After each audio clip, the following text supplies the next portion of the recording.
Baik, Assalamualaikum warahmatullahi wabarakatuh.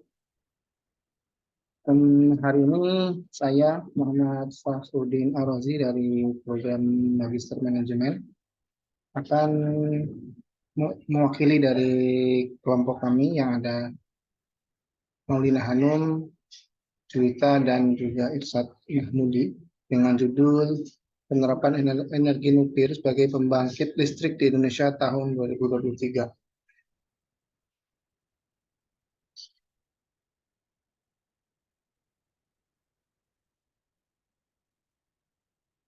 Ya, di sini kenapa kami mengambil tema ini? Karena pasokan energi primer di Indonesia masih didominasi oleh sumber energi fosil seperti minyak bumi, batu bara, dan gas. Sedangkan pasokan energi baru terbarukan atau EBT masih rendah.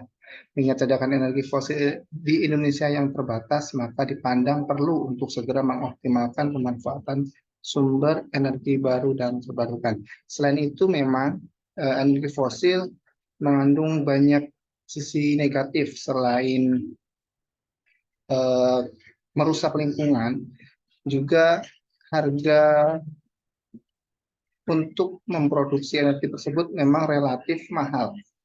Di luar dari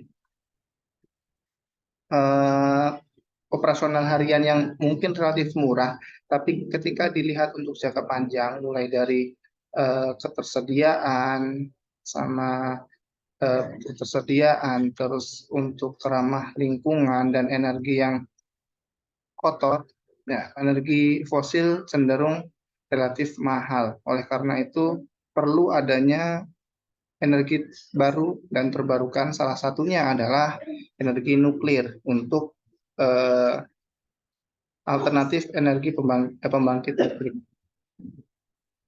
Ya, selanjutnya di sini ada permasalahan energi nuklir di Indonesia, ada persepsi terhadap energi nuklir, pemanfaatan energi nuklir, dan pembangkit listrik tenaga nuklir. Kita mulai dari permasalahan energi nuklir di Indonesia.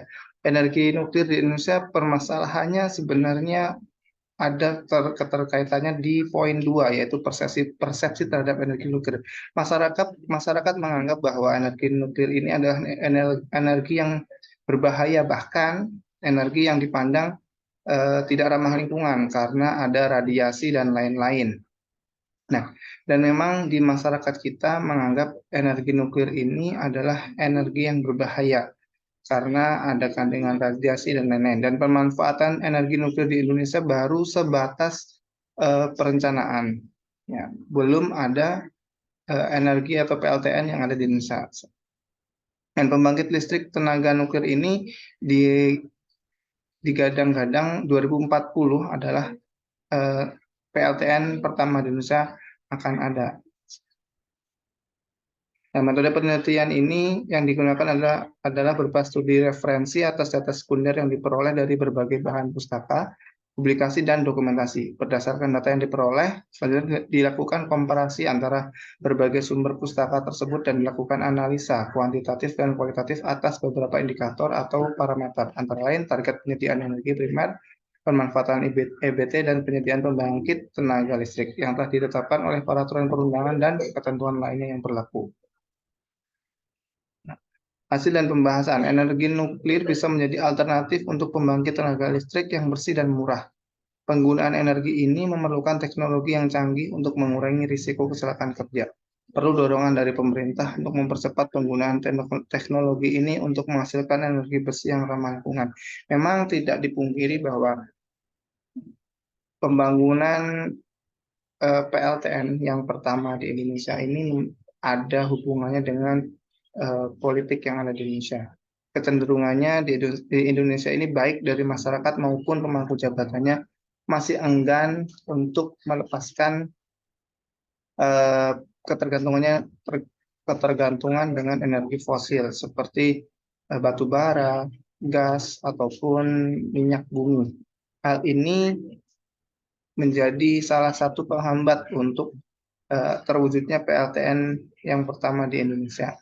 Dan memang meskipun di sini di DPR RI sudah ada anggota Komisi 7 DPR RI mendorong pemerintah untuk membangun pembangkit listrik tenaga nuklir sebagai solusi mengurangi polusi terutama di daerah industri.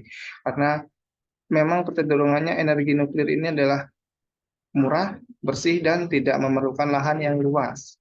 Meskipun PLTA energi nuklir ini diterapkan dengan eh, penggunaan teknologi yang canggih, karena ketika tidak, maka ketika terjadi kecelakaan kerja, maka keselamatan tenaga kerja yang ada di sana eh, sangat berbahaya.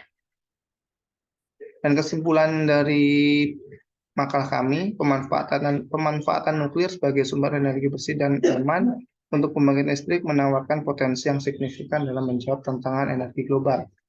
Kelebihan energi nuklir seperti emisi gas rumah kaca yang rendah menjadikannya sebagai opsi yang menarik untuk menghasilkan listrik dengan konsumsi bahan bakar yang relatif rendah.